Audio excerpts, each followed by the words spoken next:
part of the success of Wikipedia isn't just that, it's taking advantage of the masses, but it's a place where people feel they can impact change, and it's a place where they can express their passion by putting the content up there that they feel passionate about. Is that a key to building community, and is it a community's democratization that Michael spoke about? I want to actually just answer the first question, which what has changed, and I think three key things have changed.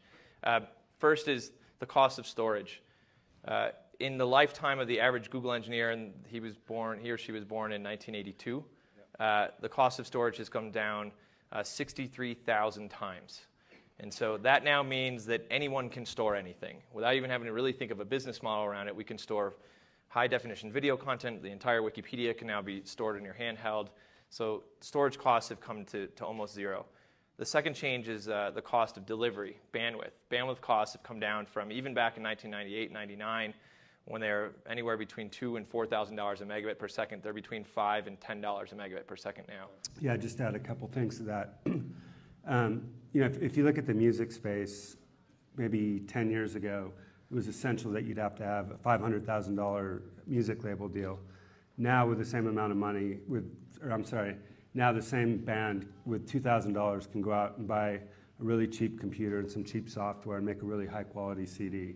Now they have sites like MySpace where they can go out and promote it and actually make a living from touring and selling merchandise. I think it's the same thing with the video maker. I mean, there's always going to be the space out there for the media companies that find the good storytellers, like what Michael's doing right now with Prom Queen. But I think what the internet's doing right now and technology's doing is it's enabling more people to participate.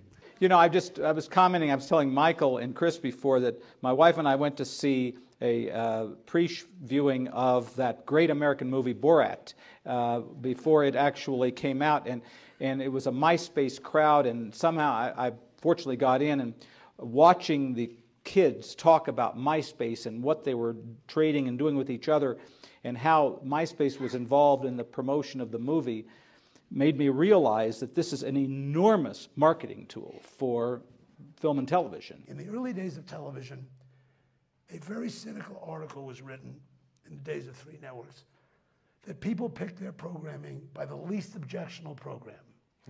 There was such little selection that you watched the least bad thing.